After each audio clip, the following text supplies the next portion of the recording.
Hi everybody, Josiah here, also known as Chilling Silence. Welcome to another episode of DigiByte and Friends. I'm joined today by Joel from the Dash team, also known as the Desert Links on Twitter. Joel, would you like to introduce yourself a little bit more? Tell us a little bit about what it is you do for Dash, and maybe how you got involved as well.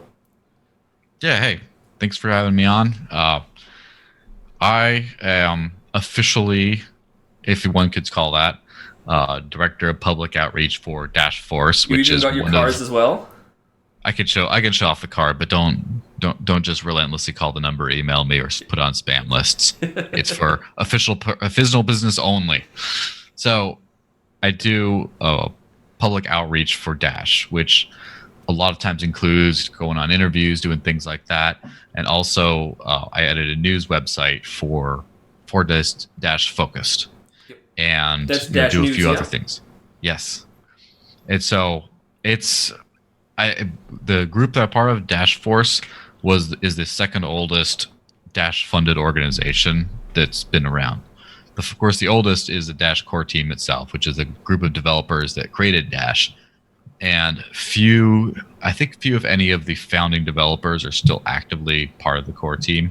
They kind of like there have been sort of waves across time, but that was still the oldest group. And then at the very end of 2016, myself and a few friends got together to do more public outreach type stuff and put in a funding proposal, and then it just hung in there and evolved to do more and more things over time. And almost 3 years later, here we are. So Nice. So how does that work, I guess, a little bit with the, it's from your DAO, yes? So with the funding, Yes. So you're both getting funded, I suppose, as well. What about, like, those core developers who are no longer there? How does that play into things? Like, who decides if they've committed enough, maybe, to get something each month? I don't know how it works. yeah, so essentially, Dash works at its core exactly the same as Bitcoin or some other currency like that. It's open source, decentralized. Anyone can run a miner, anyone can run a node, all that kind of thing. Except, in addition to that, where is the money? Yep. All of the money generated by a Bitcoin or other similar coins network, all of that goes to miners, and none of it goes to developers and directly, and none of it goes to people who operate nodes or other infrastructures. Right. Now, Dash has a second layer of high-powered nodes called Masternodes. Right now, Dash already also has just regular nodes like any other coin, as well as Masternodes. That regular ones not paid, but Masternodes are paid. So 90% of the new coins generated get split halfway between those two groups: 45 miners, 45 Masternodes. Cool. And that just leaves a 10% that gets created all at once at the end of the month, called the super block, that goes into something called the Treasury. So if I have 5 Dash, that's like an anti-spam fee that just lets me put a proposal before the network. I just say, look, I got this great idea, blah, blah, blah, whatever. I want this much, and here's my address. And if a net 10% of Masternodes, and the reason Masternodes get to vote is because in order to run one, you have to own 1,000 units of Dash, which, Right. Right now is almost 70,000 USD per node. So you have some skin in the game. That's why you get to vote. So if a net 10% of Masternodes vote, and there's enough in that 10% available, then you get funded. So, for example, there's around 5,000 Masternodes, almost. And so let's just say you need a net 500 votes, which means 500 people have to vote for you and 0 have to vote against you at a bare minimum. Right. Or if, you get 650 voting for you and like 120 against you, you still get in there. And, so that's how that shakes out. And then at the end of the month, and if you're looking at Dash's mining, the coin emission, it always has these little spikes, because at the end of the month, like the 10% for that month of all the new coins generated just hits it all in one go. Right. And everyone who had passed by the voting deadline gets money when it gets created from nothing, gets sent instantly to that address they specified. Right. So it's no middleman. You don't have to trust anyone to follow and compared to a democratic system in the physical world of governments, where you kind of have to trust someone to honor election results or not rig elections or whatever. It's like, nope, you don't have to. Just the money gets zapped straight to anyone. So Sure. the Dash core team, the largest group that also does most of the core development, they get paid by that system, and that's how they're official. And anyone else can be just as official and just as paid if they get the consent of the network. So anyone can just plug in. And that's the thing that makes it a DAO, or a decentralized autonomous organization, is first off, it's decentralized. No one runs it, no one person. And as such, it's permissionless in that anyone can run a node. Anyone can run a Masternode if they get enough Dash.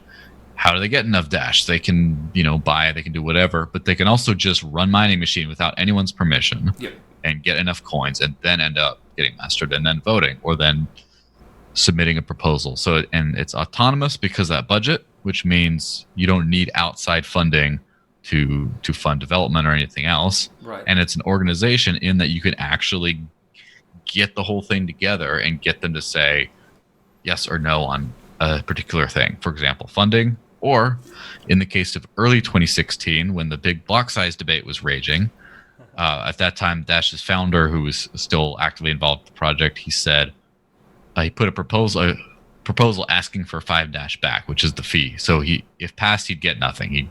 And that's just to ask a question to everyone: should Dash increase the block size and go on big block path, or try to do off-chain scale? Right, that's a clever way of doing it. Yeah, and the network overwhelmingly voted yes, we want big blocks, and then there was settled. No block size debate anymore. That's cool. That's a really great way, I suppose, as well, of avoiding all of, you see on crypto Twitter as well, just the back and forth, and a lot of old stuff gets rehashed, and we get the likes of the Bitcoin Cash guys and the Bitcoin SV guys coming along going, it's fine, it'll work, and then certain people, who was suggesting a 300 kilobyte Bitcoin block? Was that Luke Deshire? Luke, yeah, Dash, right. Yeah, so Luke was suggesting a 300 kilobyte block. I mean, there's actually some merit to it. It's an interesting thought, but I guess you solve all of that by having your DAO and by having your decentralized and autonomized organization. How do people then apply to become part of those different groups, I suppose, as well? Like, in terms of becoming part of the core team, if I was a developer, if I'm a coder, what sort of things would I need to offer in order to be able to benefit from that? Like, who, I guess, controls that aspect? Yeah, every group every Dash funded organization has their own way of doing things. Right. Okay. And the core team is one of them that is also a legal entity. It's a U.S. Delaware-based corporation, legally structured as such, cool. And so it can hire people, as such. And there's of course a collection of developers who are there since the old days when they just kind of, unofficially had jobs, or like their Dash wasn't worth that much they're getting, so they had side jobs or other things or whatever. There's a few of those old school people. There's a few people. In fact, one of my friends from the core team was recently hired, like middle of 2018, I guess, and he for a UX designer, and I think he cool. responded to an ad on Indeed.com or something like that. It's like one of those job listing sites. He turned out to be a fantastic fit, as it turns out. Nice. But and then still another person, which I don't know if he still is, but back then he was just an amateur coder in high school, so like about 15 years old. And he started contributing. He started collecting bug bounties. He found bugs in the Dash code and would submit them for a bounty reward. He started doing enough of that they just said, look, do you want a job? And so now he works for the core team as well. That's cool. So there's a bunch really of different cool. ways. Awesome. That's one of the things that I suppose from the DigiByte aspect that we've struggled with. Mm-hmm. We don't have shit. So we've still got, in the same aspect, our founder is still involved.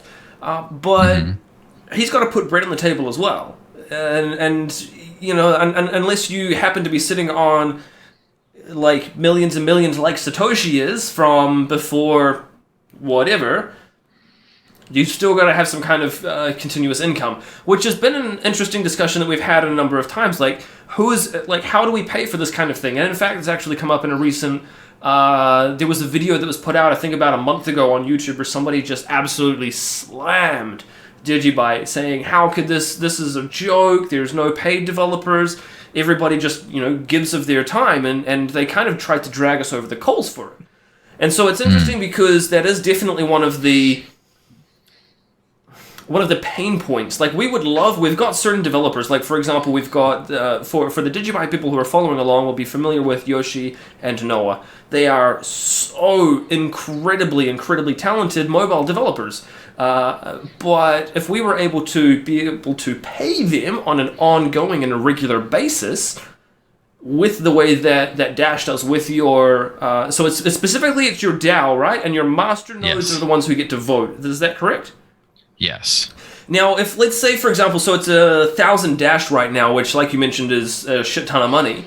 What about if I've only got, like, $500 and my flatmate also has, like, $5,000? As far as I am aware, you've got some kind of, like, a delegation system that you can... Yeah. So there's a couple of things, and there's, as always with things, there is an official way, and then there's some kind of jury rigs you can use to get around whatever system. So, for example, how is Bitcoin Cash development funded? And the answer is, well, officially it's not, right, in terms of as far as a protocol. But either miners sometimes contribute, or people who bought a lot of Bitcoin Cash and then they made money off of it contribute to the furthering of their long-term investment. Sure. But there's nothing official. It's like unofficial. So recently, as in the beginning of the year, the Dash Masternode system was overhauled to have a split key system, which at first it was just you spin up a Masternode, you get your Masternode key, which proves you have the 1,000 Dash that's in that transaction. That means you can run a node. You use it to actually start the node itself. So if your node goes down for whatever reason, you need that key to take it back online again. That's quite cool. And then you use that same key to vote on proposals. But now with the newer versions of Dash, now you have 3 keys. So you have a collateral key, a voting key, and an operator key. So that means you, as the bag holder, let's say, you need the collateral key to start the node, to create it, but then you delegate the operator key to your IT guy or whoever maintains your infrastructure, who actually maintains the node itself, but doesn't need access to like your Trezor or whatever, where you keep the money in order to start up the node every time it crashes. Gotcha. And then you can also delegate your voting key to even a third party. So I've known this to happen a few times cool. where some people who don't actually have very much money, but who are very active in the community, people trust them. Some people have delegated their voting keys to them, so now they go and kind of vote on their behalf. Right. Okay. And but also, to do the voting, you still have to be running a full Masternode with 1,000 Dash at the moment, yeah? Yes, someone has to be. Now, the market provides, right? There's a few different services that offer fractional Masternode ownership, and these are trusted services or companies where if you send them some of your Dash, they'll collect it from a bunch of customers, and then they'll send you the Masternode rewards of your portion minus a small, like a percentage fee. And probably my favorite of these that's out there, CrowdNode. Shout out to CrowdNode. Again, does not represent an official recommendation. I just know the guys that like them. Yeah, that's cool, man. They're good Danes. Anyway, they allow you to deposit as little as 1 Dash, and also allow you to vote. And interestingly enough, they have a couple interesting ways the way they set up the voting system on proposals. First off, they let you vote yes, no, abstain, and based on how the votes shake up, their percentage, they have like 30 Masternodes, I believe, that they run. Cool. And so based on however many people are involved, however many people vote yes or no, this number of votes, this many nodes will vote yes, this many nodes will vote no based on that. But they also have another couple cool things in the voting spectrum there. And one is if you have an option to not just not vote, but to delegate as a CrowdNode customer. So that means if Right. If there's 500, they had like 520 customers at one point. I'm sure it's got to be more than that now. But let's just say 500, keep it even. Say there's 500 people voting. And if there's like 100 people who don't vote, then the votes of the others are kind of amplified. And so it's like as if it was of 400 or whatever. And even more, they have something where they allow full Masternode holders who aren't their customers, right? They just run their own nodes, to delegate their voting key to the CrowdNode pool of customers, like delegate to the masses, kind of. So if you have your voting key, you just can't keep up with the proposals. You don't know what's going on. You just can't be bothered, but you want your node to be active still in voting. Yeah, to contribute, sure. Yeah. Then instead of finding who am I going to find to trust with my vote, you just say, well, I'm just going to trust it to like this group of 500 or 600 people and just see what they come up with. That's super cool. That's a really interesting way of handling it. I love it. I think it's fascinating. I think, like you say, the market provides, and I love that kind of ingenuity that comes out in the different options. One of the kind of ongoing themes that I've had is giving people options and allowing people a bunch of different ways to hold their DigiByte, spend their DigiByte, throw it into the ocean if they really want an unfortunate boating accident, whatever. But I guess one of the other questions is, what stops the people who already have those Dash from getting more and becoming overwhelming? So for us, for example, at the moment there is Bittrex. Bittrex have been a long time supporter of DigiByte, and that's I'm not bagging on them at all here. I think they're fantastic and have a good relationship with your team. They're great, love it.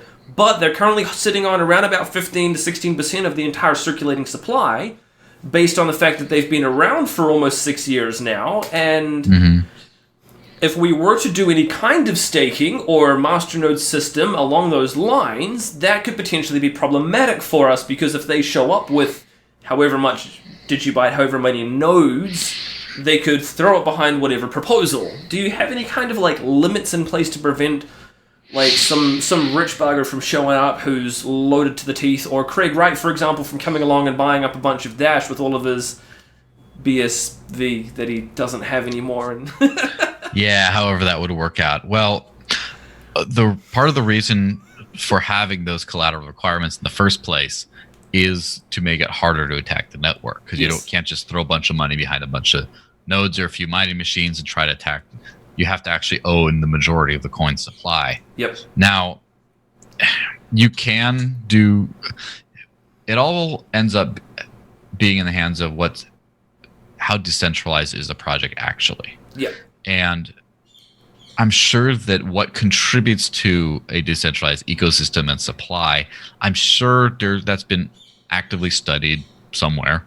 I don't really have the results of that off the top of my head, but I do know that, first off, that's why it's great to have a proof of work coin, because with proof of work, anyone can start up a mining machine, and whoever starts up a mining machine, not only can no one stop you from doing that, but you have to do something with those coins in order to pay your bills. So there's at least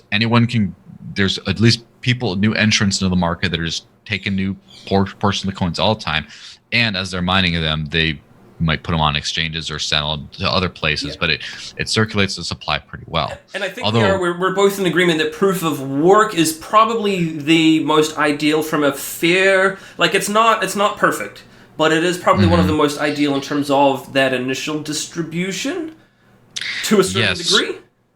Absolutely, for sure. And that's the problem.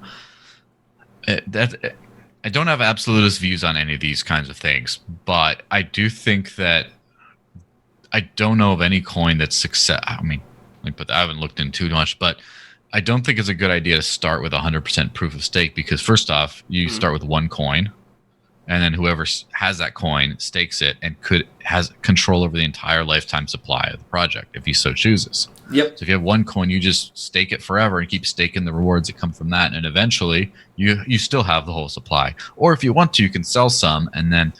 But I don't it's not a permissionless system if the only way to participate is by the permission of people who are already participating. They have to allow you by selling some to you to begin with. And in fact, we've even seen certain other terrible ways of doing it, like with a 75% pre-mine on a staked coin. Yeah, it's not good. What the fuck? I mean, but you're right. So like I like the hybrid way with Dash, where you do have your proof of work, permissionless, but at the same time you do offer things for masternodes and the likes. In terms of the proof of work aspect, though, how much like I presume they don't specifically get to vote unless they sit up and hold that X amount of Dash. Is that right?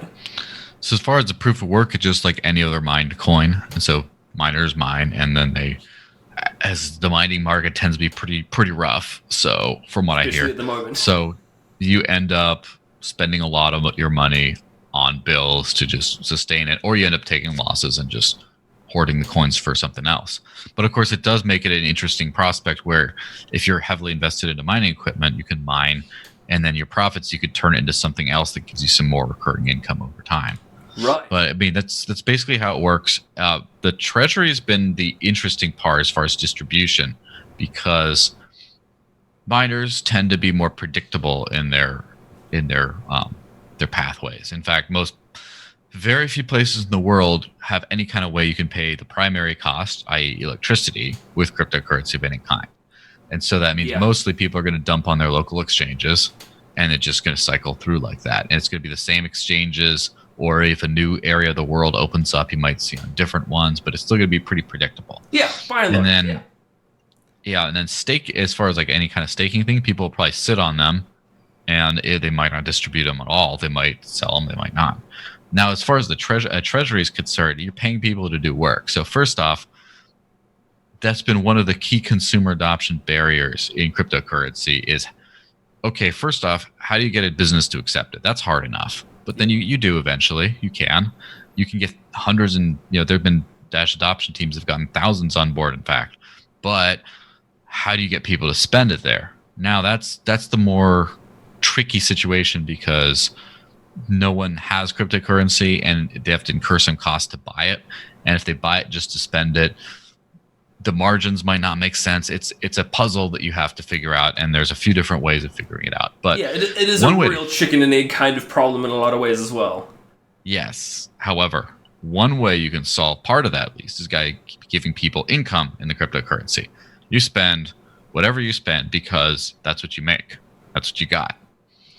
That's what you have now, and that's what you continue to have month after month, as long as you're gainfully employed or otherwise a parasite, but still getting income from being a parasite. However you get it, I'm no judgment, but however you get it, that's what you tend to spend.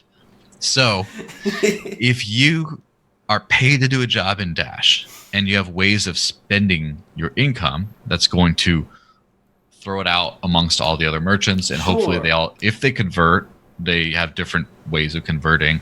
You might pay other employees who choose to hold it if it's not all their income. Also, if you have a Masternodes investment, let me just check really quick what the stats are right now. But there was a time known as late 2017 when you could live entirely off of a single Masternodes rewards. Now, I think there is a calculator on exactly how much it gives you. That see if I could find. So if I'm going to annually, your annual gross earnings in US dollars is about 4,256 for a Masternode today. That's not quite a living. You'd probably need like a good 10 Masternodes to make a good living off of that at these lower prices. But when it was 10 times when the price is 10 times as high. Yep. I mean, that's just respectable right there. Yes, and of course the rewards decrease the more Masternodes are out there in existence. So so you can actually have some income that helps distribute. And I know some of the people who spend Dash the most are Masternodes, who they keep their principal investment, and then their recurring rewards, they just use that as spending money. Yeah, I mean, that makes a lot of sense as well. How, I suppose, do you get much crossover between the miners mining and your Masternode system as well? Like how, I guess because, like you say, people will traditionally sell, and I guess the follow-on question to that is like, how is the community overall with the split being 45-45 for each block reward? Is that...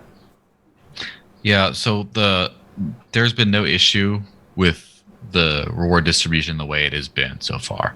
Now, there was a brief shining period of time, also known as like one of the first, probably like January of this year or something, where there was a little concern that the miner part of the reward might have been too low, just because that was the era of 51% attacks on a bunch of coins. Yep. Ethereum Classic got whacked around then. There's a few others, and many months before, Horizon or Zencash had their own little dust up, and it was a concern that too much of Dash is too cheap to attack. But shortly after that, ChainLocks was implemented, which essentially uses a quorum of masternodes, a randomly selected grouping of masternodes, to lock in the first seen block on the network. Right. And that essentially just locks in the first block that the miners present, so that you can't mine in secret. So like in a 51% tech, again, making no assumptions at how technical everyone is, but essentially what you do is as an evil miner with a lot of the hash power, you start mining blocks in secret without publishing the rest of the network. Then you publish them and overwrite stuff, and in so doing, you can reverse transactions and such. But basically, if the first seen block is permanent, thanks to ChainLocks, then if you try to do a secret chain and publish it, it's like it gets invalidated because nope, we already locked in those blocks. And so because of that, you would need like 60% of the coin supply and the majority of the hash rate in order to mount an attack. So you need effectively, it's not just a 51%. What's the mining algorithm that you're using? It's X11. X11. Dash is the first X11 coin, I believe. Yeah. Which is ASIC mined at the moment, I believe. So you've got you've got to spend a shit ton of money on hardware to be able to get that hash power. Mm-hmm. Then you've also got to have an absolute metric, like country's worth of money invested in Dash Masternodes as well, and you're making things very difficult in terms of that aspect. At that point, you basically are Dash. If you're most of the money and you're most of the infrastructure, you're kind of Dash. So you're just destroying your own investment at that point, and not just you bought some and destroyed something a bunch of people rely on. It's like you're kind of mostly just hurting yourself. So it's like one of the most secure systems, and that's why I believe Dash is the fastest, or one of the top 2 fastest confirmed coins on the Coinbase exchange. Yep. They accept Dash deposits after just 2 confirmations, or about 5 minutes, whereas all the other coins, Bitcoin included, they take a way longer time. Yep. Because they've actually done it not too long. Couple months ago, I had a sit-down meeting with Roger Ver, and he was telling me about, essentially, he knows the Coinbase folks do their research very thoroughly. They don't just do a copy and paste thing. So they must have looked into ChainLocks and seen what it can do. So yeah, that's kind of what keeps the network pretty secure. And it might even be that now you don't need a ton of hash rate if you already mostly rely on the Masternodes to provide the bulk of the security, in that it locks in the first seen block. So now it's like you do still need miners, but you need 45% of the block reward to go towards miners. There might be a discussion revisited about that point at any point in the future. I have no idea what I think about it. I know what works, because what's being done now does work. And at the same time, I'm willing to revisit other ideas only if they're pretty ironclad. But then again, it's not all up to me. It's up to the network. It's up to the votes. And we'll see what happens. It's an interesting prospect, because it is one of the things that we have been looking at with DigiByte, is replacing one of the 5 algorithms that we have at the moment with a masternode or staking similar kind of system. Obviously, like I mentioned, we have a large supply with one particular entity. But at the moment, what we have with our purely proof of work system basically means that for every 5 blocks, I'll need to double check my math. I think every 5 blocks that an algorithm finds in succession, you have an 8 times hash power requirement increase for that particular algorithm. So if somebody now has a whole lot of AutoCrypt, which is FPGA mined, hash power, and they were to find a block, and then they find another block, and then another one, and then another one, I think that's 5 or up to 5. To get to that point, compared to what they were 5 blocks ago, which is 75 seconds, they would need an 8 times hash power increase. I'll have to double check my math, but I'm pretty sure that's right. And so that makes things very interesting from a hash power perspective, preventing that kind of a 51% attack. But the additional benefits, I suppose, that you have with your masternodes as well is not only do you allow for you're rewarding people for running a full copy of the blockchain effectively. Yes. But you also have some additional things. I believe one of them, so instant send as well, is something that you have. Can you talk a little bit more about that for us and about your privacy aspect? So, yeah, the instant send, of course, is what I would consider to be the crown jewel of, or like the main element of Dash, the main differentiating factor. Essentially, and this is where things get a little different when you start thinking about what are the stages of a transaction. So let's just give an example here. I always, to remind me of my sound metal roots, I always have a little silver round here. Little End the Fed from the Ron Paul campaign back in the day. And so if you accepted silver payment, and I walked in, I also keep Venezuelan bolivars just in case any reminder the worst thing that can happen with paper money, whatever it is, whether it's worthless paper money or worth something hard money. If I go into a shop, I want to buy something with cash, with a physical cash, whether it's paper cash or whether it's a precious metal coin. I go in there and we agree upon whatever. I hand it over and the transaction is settled instantly. You take it, you put it in the cash drawer. You don't have to wait for it to be finalized. It is final. As soon as it hits your hand, it's final. Yep. That's permanent settlement. Now, when you have a card of any sort, you swipe a card and it goes through right away, but it's not settled for a few days. I don't know if you've ever checked your account or whatever, and you see it's pending for a little while, pending charges. You can sometimes dispute those. Even then, it can be rolled back up to, I think it's about 6 months in a lot of instances. It can actually be completely undone. Yeah, I mean, and that's extremely long time if you think about it. Scary. That's a shitload of time.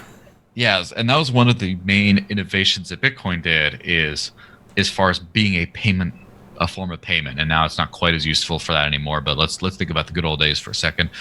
You could send back in my day, back when back when a Bitcoin was a peer-to-peer electronic cash system, which whenever you say that, that's always a political statement these days, which is very odd. It's just it's kind of like whether you agree Bitcoin should be that today or not, it is kind of in the white paper. So it's just a historical fact. But whatever, you send some coins. I send you some Bitcoin. It shows up right away. Yep. You can see it right away. And whether or not you choose to trust that or not, you can be pretty sure about it within 10 to 20 minutes when you get 1 or 2 confirmations. Yeah, so initially it's 0 conf, it's just in your mempool, it then gets 1 block, and hopefully that block doesn't get orphaned off. And yeah. So what happens is when you send it out, when you're making a payment, now instead of waiting a few days or weeks or however long to see if it's permanently settled, it's permanently settled within a few minutes. Like by the time you get a few extra customers, you look back. And of course, when you have high congestion, like the final Bitcoin transaction I ever sent, late 2016, took about 2 weeks to settle. Oh. But under ideal circumstances, a coin like that would take not very long to be able to be confident it's not going to be rolled back. And that was already a significant innovation. But at some point, you realize that is not enough for some people. That sometimes you want to make the transaction final far sooner. So what happens is there's this thing that Dash implemented called Instant Send, which essentially used the Masternode network, or group, or quorum, as that funny Q word, of Masternodes to when a transaction gets broadcast, they lock it in, which essentially prevents it from being sent anywhere else until it received 5 or 6 on blockchain confirmations. And then the lock would expire because it'd be no longer useful. So essentially there's 2 mechanisms. You send it and there's a locking mechanism that makes sure it's as good as final until it becomes as good as final in another way. And essentially that kind of bridged the gap until it became permanent. Now, Instant Send, for a lot of people who never used it, used to be a opt-in feature where you had to, certain supporting wallets, you had to check a box that would instant send and pay 10 times the fee. So if you have a fraction of a cent of a fee, then you might have like a cent once it does that. Or if you were paying like 1 cent for a transaction, then it would pay like 10 cents to make it locked in. Which is still cheap as hell, either way. Yeah, however it worked. And there was a few of course, the clumsy bit was, first off, most wallets, in fact, did not support it. It was just the few Dash official ones. And, just because everyone's lazy, just integrate it however they could. And very few services would recognize it. So they would just say, all right, we got it. It's not confirmed yet, even though it was locked in already. Right. And because it was kind of an old tech, back before this year, it had, once you locked it, you couldn't then rebroadcast it anywhere else. So if I sent you an instant send transaction, you'd have to wait like 15 minutes or so until it got some confirmations before you could even try to send it somewhere else.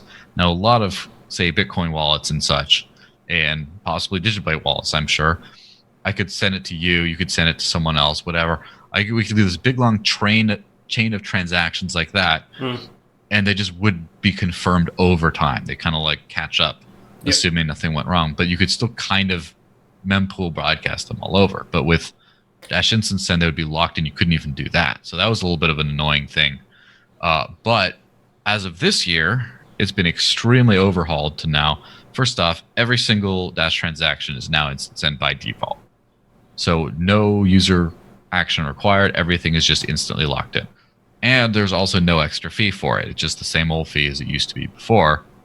And even better, you can instantly rebroadcast it somewhere else, and it will also be permanent. So, for example, I could send it to you, you could send it to someone else, the other person could send it to someone else, and then the final person could put it on an exchange, and the whole train within 30 seconds would be finalized and confirmed on the exchange. Right. Interesting. I mean, it's funny that you bring that up, especially with the whole the train, because that's exactly the path that we've gone down for our Dandelion route. Which is currently a Bitcoin improvement proposal that's in front of the developers, where it will specifically and intentionally just choose one person to broadcast it to. So if I'm connected to you, and I'm also connected to 7, 8, a dozen other people, 100 other people, doesn't matter, what it will do is it will randomly select just one person and broadcast that transaction only to them. It's then going to take that transaction, and you'll basically do a virtual flip of the coin and decide, am I going to send it on to one person as well? Or do I broadcast that to everybody and then flower the transaction like a dandelion would after the stem has been, and you fluff it and goes off into the mempool. I guess, my question would be, so you also have a private send function as well that also differs from your instant send, which also differs from your ChainLocks. Do you want to talk a little bit about that and how that could potentially also be beneficial as opposed to DigiByte, what it is that you've done and why you chose that? Yeah, so Dash's private send is probably the most famous part of all of Dash, becoming less so over the years because it started as Darkcoin. Again, I have an old school Darkcoin poker chip here to remind me of the Darkcoin days. Nice. But essentially, it's a highly polished and directly integrated version of CoinJoin. And CoinJoin, all it does is mixes cryptocurrency transactions from several participants and then has a finally mixed balance that when you send it, you can't tell where it came from. It's just a bunch of different... And just coin mixing is tried and true. Bitcoin uses it. Bitcoin Cash uses it. A whole bunch of different protocols use a variant of it. But you always have to either do the old school Tumblr route where you send it to some centralized service. You lose your coins, and then they mix it all, and then you trust them to send it back to you, at the end. And that's of course a big risk. Or you could maintain control of your funds and just kind of pair them with other people and mix them, but you still have to sort of trust the service that is the nodes or whatever that are mixing. And of course, there have been great improvements to that. But so, for example, if you think the popular Bitcoin Cash Shuffle, there's like a few different servers that might be doing that. That might be actually connecting the mixing participants, and you go through like a round of mixing, and then you go. And with Dash, first off, you have the 5,000 or so masternodes who do the mixing, and so you have a much larger group of participants, and they're also part of the network itself. They're not like just some random other service that might go away someday or not be funded or whatever. And then you can also go through mixing rounds up to 16 rounds currently, right? Which significantly increases the privacy over. I mean, I don't think any other mixer goes to that level typically. And one thing that people, there's varying degrees of privacy, and that's the one thing that people, you hear a lot of rhetoric about, is either private or it's not, or whatever. And well, there is definitely varying degrees of privacy. It's a shade of gray, really. And there is no such thing as absolute privacy as well. First, I mean, obviously you can obfuscate different levels of different things, like, oh, are you using a VPN? Are you doing stuff over Tor? Are you doing all, like, in addition to just the privacy of it itself? Yep. But essentially, Dash remains a public blockchain, which is its greatest strength. And one of the reasons why I think the Dash developers have not tried to push for any kind of encrypted privacy solution yet is because all those are still pretty experimental, and you can still see some issues pop up here and there. For example, supply bugs that allow new coins to be minted, but then you can't even see it. Yep. And the reason why cryptocurrency has value, in my opinion, other than it's just like its base usefulness for transactions and its decentralization, i.e. no central party controlling it, one of the biggest reasons is its radical transparency. Yes. Like the Bitcoin network, the Dash network, you can audit them completely. Anyone who's not a professional, I mean, you kind of have to know what you're looking at, but anyone with the Block Explorer can just see how many coins are in circulation. Yep. How many coins are being sent per day? How many transactions total? What's the median transaction value? What's the fees? You can just watch all of it, including Dash PrivateSend transactions. You can just see them, but you just don't know where they're coming from. It's pseudo-anonymous, of course. With your, so you've got 5,000 masternodes that are servicing those. If I do a PrivateSend transaction, let's say I want to send you some Dash, how does that get involved, I guess, with the masternodes? Like, what's there to stop a malicious party from snooping and setting up their own masternode just to kind of get a bit of idea? Yeah, well, first off, you'd have to sink 70 grand into a masternode just to set up one cheap. of them. And since it's not the entire Masternode network at once, it's say a masternode or a group of masternodes that does the mixing. In order to have a statistical certainty of being able to de-anonymize things, I believe they calculated that in order to have and I think it's still under 50% certainty, you'd have to control like 4,000 nodes, or like the vast majority of the network. Like statistically, that's a lot of money to have to sync to. Yes. Even if you had 1,000 nodes, 1 in 5 nodes is controlled by malicious attackers, you'd have something like a 6% or something chance. It just doesn't work. It doesn't matter. The math doesn't add up, basically. Yeah, it just wouldn't really work, and I'm sure you could do that with other mixing services as well. Yeah. And that's the pay thing. Off the mixing service, right? Like, pay off the wallet vendors that's going to be easier and cheaper if you're trying to spy on a Bitcoin Cash mixing service. Yes. And of course, we talk about consumer grade privacy. But when you're talking about different levels of privacy or different purposes, first off, you have to realize that using a bank account to some extent can be more private than using Bitcoin, because your transactions just aren't all out there for anyone to see. Only the bank and whoever the bank discloses that to, or possibly the merchant or whoever. There's a limited group of parties that can actually see what you're doing. Now with say Bitcoin, it's pseudonymous, so it's not tied to your name. However, there was a Princeton study that found that if you're doing online shopping with Bitcoin, you have to put in your shipping address, your email. Yeah. And then you pay with it. And as long as you get a few of those, then you can kind of start to correlate them with your entire balance and figure out how much money you. Yeah. Yes, you use that but correlate them with your actual human identity, and be able to figure out how much you as a person own, at least in this wallet or something. And that becomes pretty dicey. And so if you use something like PrivateSend, something mixed, you can't quite do that. And so you have some basic privacy while shopping online or other things like that. That's cool. Now, if something happens where, let's say, someone steals like 5,000 Dash or something huge, or large, it's not even huge, but something significant. Someone steals that, and then they go like mix it, and then you see 1,000 Dash mixed transactions show up at a particular exchange, and you're doing chain analysis, you're watching all this.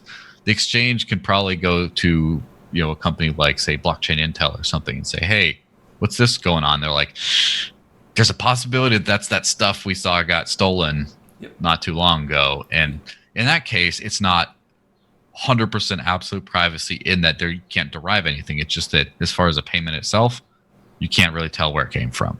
Now, it's funny because this is where the shades of gray come into it, though. Yes. And it's such a tricky game too, because in order to have a private transaction, for the most part, you need a full node. And so, for example, if you're sending Monero, if you want that to be fully private and trust yourself, you need to run your own full node. If you're using a wallet like Coinomi or one of those late wallets, you need to trust whoever's running that node, or in some of them allow you to kind of select your own node, whereas again, you're running your computer for your full node at home, and then on your mobile wallet, you have to connect to that full node in order, and then you have to trust someone, but that someone is yourself. And so there's always those kinds of things. And I believe at one point a giant chunk of Monero transactions went through the My Monero service, and so therefore that could have acted as a severe honeypot for everyone at that time. And I believe the ecosystem's moved past that point. So there's always those kinds of things like that. But recently with the key split system, when the Masternodes get the key split in 3, what that allowed people to do is to be able to access a list of Masternodes without having to see the collaterals, without actually having a copy of the blockchain. Right. Which is pretty technical, pretty in the weeds, but basically what that means is now you can implement PrivateSend without having to trust a full node at all. And so I don't think that's been quite done yet, but there is a wallet that's working on doing that by the end of the year. But hopefully you could have trustless privacy on mobile with Dash pretty soon. Very cool. That's awesome. And I think one of the things as well, with DigiByte having recently gone along and reviewed the likes of Dandelion and gone, you know what, this is great, we like it, we like that it hides your IP address, but at the same time, it doesn't actually do anything for the value of the transaction. It more protects, like you were talking about, your physical address before, by not broadcasting your IP address in this instance. It routes through a bunch of different hops before flowering into the mempool, rah-de-rah. But one of the things that we've been looking at is different ways that we could further do that kind of anonymization or pseudo-anonymization on top of the already pseudo-anonymity that we have. That kind of makes sense, right? Yeah. Yeah. And so I like that idea. I like the idea of on the base protocol layer having that effective coin join and your PrivateSend. I think that's actually really quite a cool... Yeah, and of course it depends on what you want obscured, and transactions aren't personally identifiable information. They're just coin movements. Yep. And now there is Dash is researching, or rather Arizona State University got a grant from Dash for their blockchain research lab to start researching for Dash. That's cool. Usage of zero knowledge proofs, not for transactions per se, but for data. Right. Because there's this thing called Dash Platform, which hopefully is going to hit testnet in a month or so, which essentially it was called evolution in the past, which essentially the initial idea was, hey, we're going to find a way to do usernames and contact lists instead of these long cryptographic hashes. Right. And it took many years to figure out how that was going to be done. And it turned out, hey, the only way to do this well is to build a whole full-fledged decentralized application data contract platform that then can support these decentralized applications, including usernames, contact lists, and other things. So that's all come out soon. But part of that is if you have a blockchain username, so like say at DigiByte King or something like that, just add something like that, then you can transact with other people. You can associate data, i.e. like your extended public key, so that every time someone wants to send you a transaction, it accesses that data and gets a new address, and then you can send to usernames. In the background, it's still the same as other cryptocurrency transactions. It's just automated in the front. Now, as part of that, you could also associate a shipping address to your username. So if you go to a store and then they say, hey, like, how do you want to pay Dash? And you just put in your username, and then it sends you a request, and then the request is for the payment and for your shipping address, so they automatically sends it that way. Of course, the problem is, where's that information going to be stored? Well, the way Dash is being set up for a Dash platform, it's going to be stored on something called a Dash drive, or an IPFS-based storage system hosted on the Masternode network that's hashed on the blockchain. Right. And so if you're going to do that, then the Masternodes know your shipping address, and it's publicly accessible, and that's no good. But that's where you'd want a zero knowledge proof application, because then the Masternodes don't know what data they're holding. No one knows it except for you and the merchant. Once they give that key, once they turn over that key, it unlocks it, and they get the information, but only they do. Yep.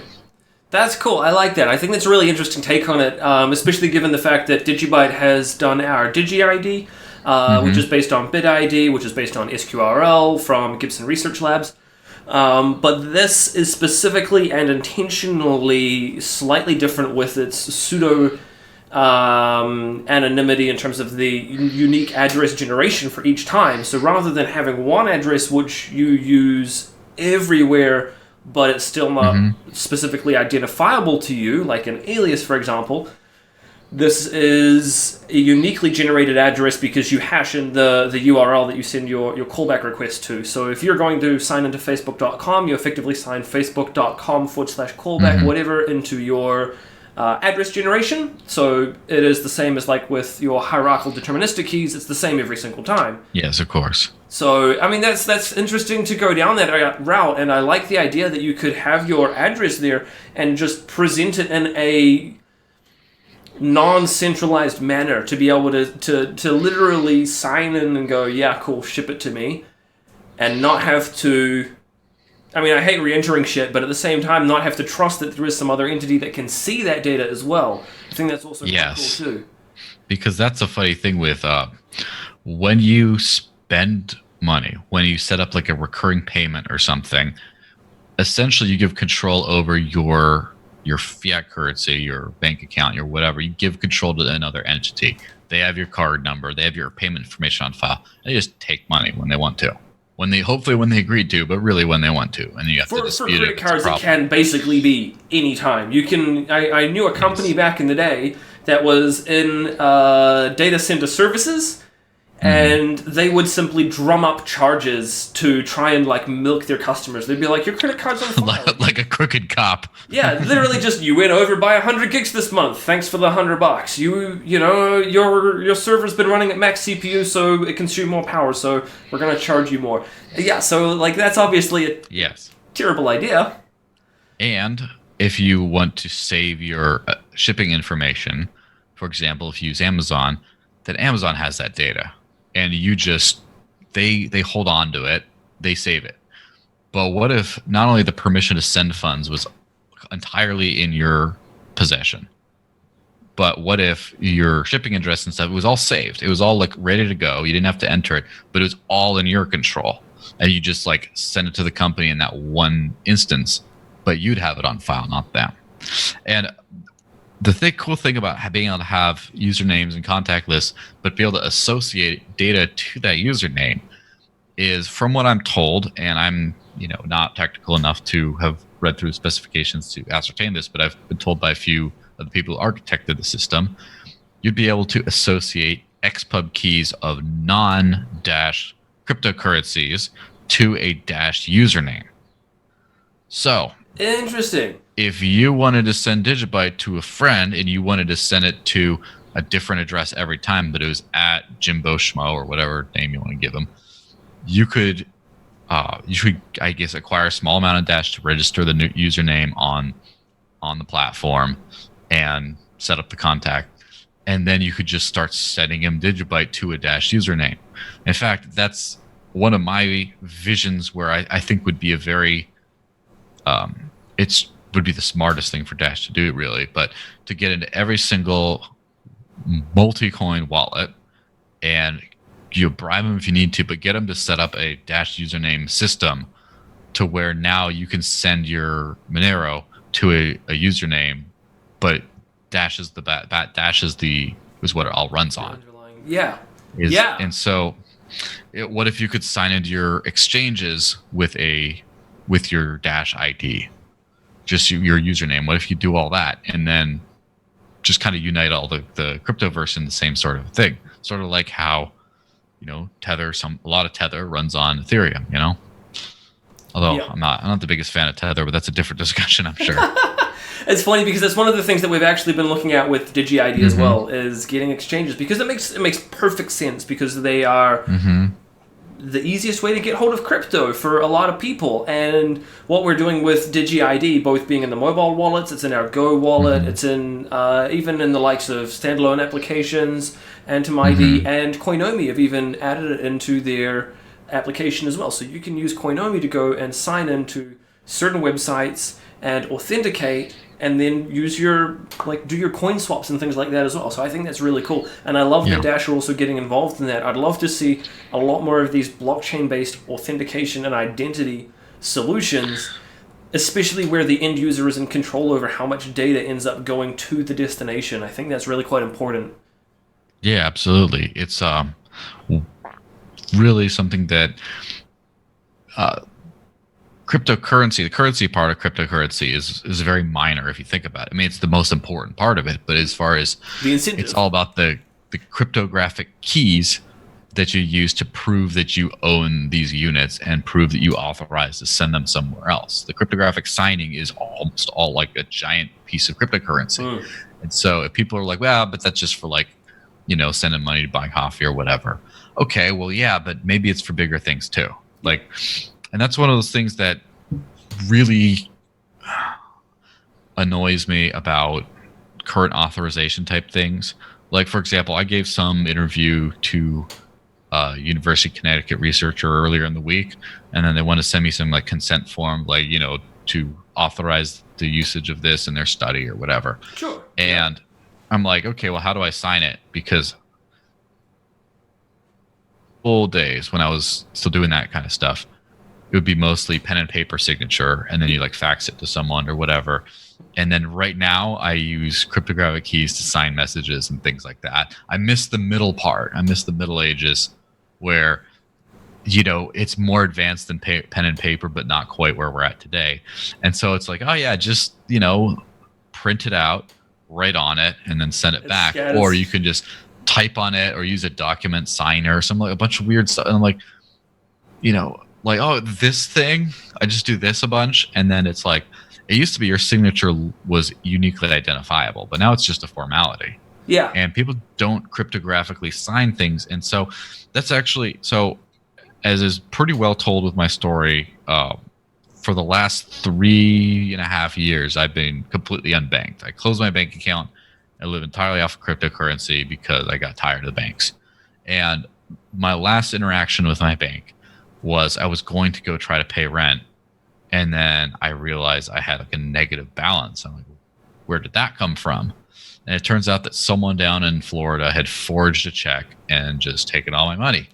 And oh no, they had to get it sorted out. I spent all day on the phone at the bank before They got it reversed, and then they actually showed me the picture of like someone just got some check. Like I don't know how they found the account number, whatever. They just said account number, whatever, and they didn't even didn't the scrawling. They scrawled on it. Didn't even look like anything I'd ever scrawled. And I'm like, you just let some random person just, it looks good. I guess we'll just give them all your money. Like, and at that point, they said they're closing the account and wanted me to reopen a new one. I'm like, yeah, you'll close it, but you're not reopening me new one. I'm done. I'm just done. Yeah. And so that's the same thing with signing is why does that work? Why does this archaic system work? This archaic validation system work? And more importantly, if that's what we're willing to do, then why don't we just use cryptographic signing? We already sign it to authorize transfer of our digital money, those of us who are smart enough to use it. Why don't you sign it for other things? Why don't you use your cryptographic keys to get into, say, your vehicle or something? Yep, or your house.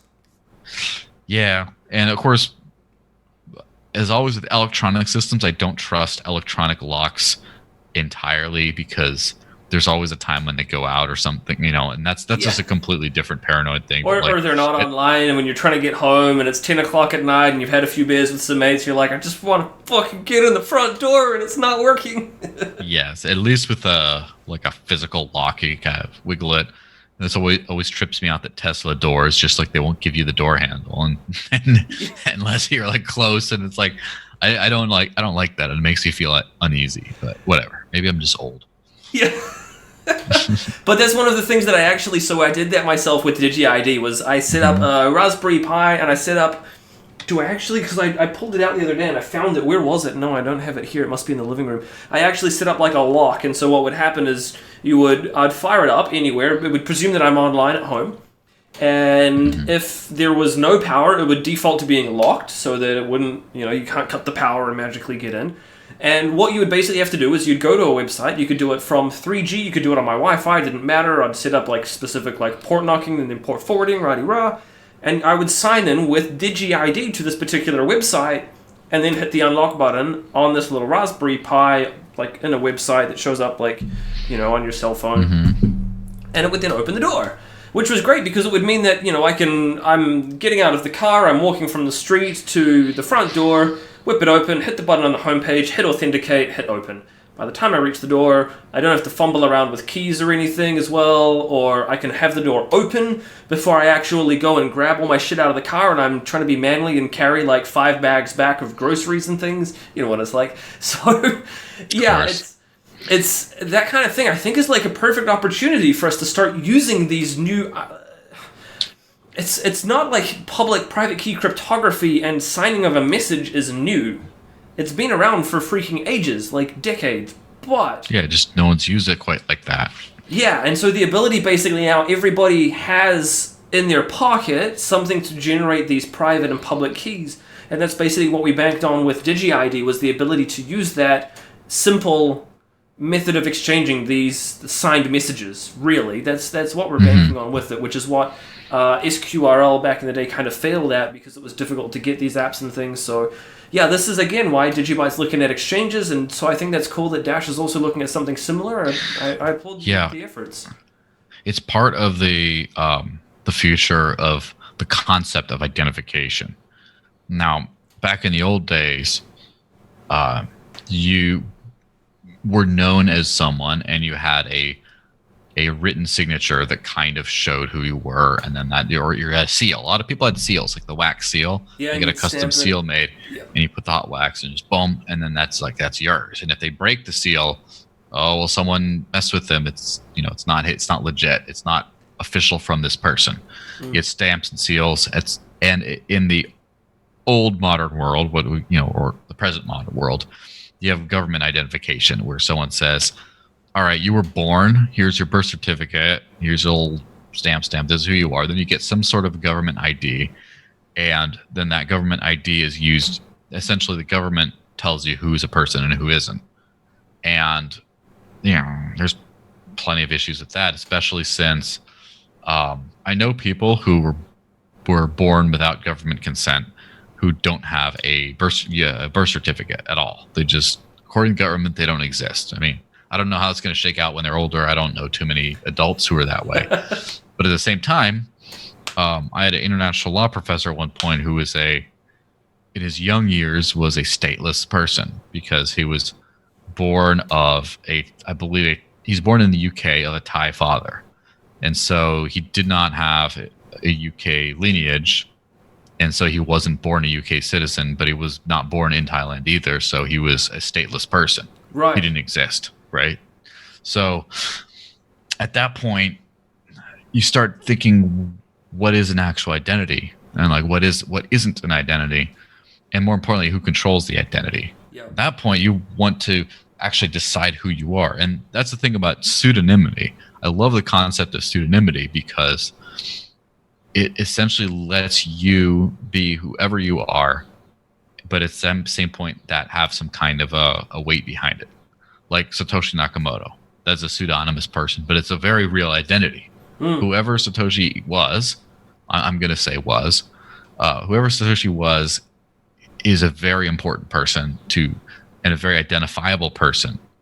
Yet, who knows the meat space identity, as one would call it, and who needs to know it? And for example, back in the day, one of the more illustrious Dash developers was named Mukamu. And this is a real person with a real physical identity. However, everyone knew and trusted the cryptographic keys associated with the cow, Mukamu, the cow developer. And at that point, that becomes more relevant, actually, than your quote real name. Yep. And the list goes on. And if you look at, there have been different cultures that have allowed you to assume a different identity once you reach adulthood. I don't know off the top of my head which those were, but you were a child, and when you become a man, then you pick your man name. This is who you are. You get to choose your name when you're a man. And so the concept of identity isn't that same government ascertains this. It's like you pick who you are at a certain stage. And people already kind of do that in different ways, whether they go by handles or they go by nicknames or whatever else. But in fact, until recently, I believe the French Foreign Legion allowed you to sign up under a fake name, and you would have to, in order to become a French citizen, you'd have to give them your real name or whatever. But if you just wanted to fight in the French Foreign Legion, you could just be whoever you said you were. Right. And we're coming to this point where now you have more secure elements of securing your identity than the government has. And at that point, then you're going to be whoever your online identity is, whatever signs that with a DigiID or with your Dash username or whatever it is, that's who you really are, more than your paperwork. I think I for one am so excited for that future. I like the idea of it. I think that there's obviously a lot of pitfalls that we've got to overcome in the meantime before it is, I fucking hate that word, mass adopted. More broadly usable. There we go. That's a better way of describing it. But I think it's something. I think it's a noble and a lofty goal, but an admirable one at the same time. Yeah, if you think about it, what do people need to know your meat space identity for? Like, as in what your friends and family call you, yep. Where you were born physically, and mostly when you talk about nationality and such, you talk about where you physically reside, but also which large corporation, i.e. government, whatever, which large group oversees you. Yes. And so if I want to send you Dash right now or whatever, you want to send me DigiByte, that has nothing to do with those parties. I don't care where you live. The only reason I care where you live is when scheduling time to chat, because it might be different time zones. Other than that, I really don't care. Do you understand me? Okay, that's it. Yeah, we don't need to know anything else. We speak the same common language. We can communicate just fine, and a lot of the other stuff is just fluff. And the person right down the hallway from me, I can guarantee at least a few of them are not into cryptocurrencies. They don't share any of those values. They don't share that economic relationship of, well, we can collaborate on this, we can do that. There's no commonality there. And so my digital identity is definitely more relevant in a lot of situations. And as more and more of like our professional lives start to become digital and not geographically dependent, then, and same thing with our financial structures become just kind of more, no pun intended, out in the ether, just out there. The more of our tribe that we associate with in whatever way becomes not about our physical location or our birthplace or our jurisdiction, then it's not just that this is going to be a replacement for the old ID form. It's just going to be a different kind of ID entirely until the old one is like no one cares about that anymore. It's an interesting aspect, because especially as somebody who is, I mean, I've had the identity of Chilling Silence now for the better part of coming up to 2 decades. I genuinely, there are more people in the world that know me as that than know me as Josiah. So it's obviously very fascinating to me to have that same kind of, basically exactly what you're talking about there, in terms of, does it matter what my name is, or are you simply wanting to identify me as me rather than me as the physical, like you say, the meat space me? Yes, and these things change as well. If you think about it, my grandmother, her last name is Greer, which is a derivative / changing of McGregor, because her ancestors were from the Scottish clan of McGregor, and the clan at some point fell out of the graces of the King of Scotland and was banned. And so basically McGregors are not welcome, like kill on sight kind of thing. Right. And so at that point they migrated to Ireland and became the Scots Irish, and from then they came to the Pennsylvania and US, and there's the whole family history, whatever. But the point is your meat space identity of a McGregor was just no longer valid. And so no one cared that you were McGregor. In fact, that was a bad thing. You were just a Greer from now on. Yep. And so that new identity, I know some people who've changed their names based on different things like that. Some people did not appreciate their father's lineage for whatever reason, and they changed their name because that. Some people have hyphenated names. But there's all kinds of reasons why you might have an identity that does not necessarily cling to, or for example, what if you're from a Hispanic country, like, my parents, and you have your first name is almost always like Joseph or Maria, and so then you go by your middle name because you just want to be differentiated, right? There's all kinds of different reasons.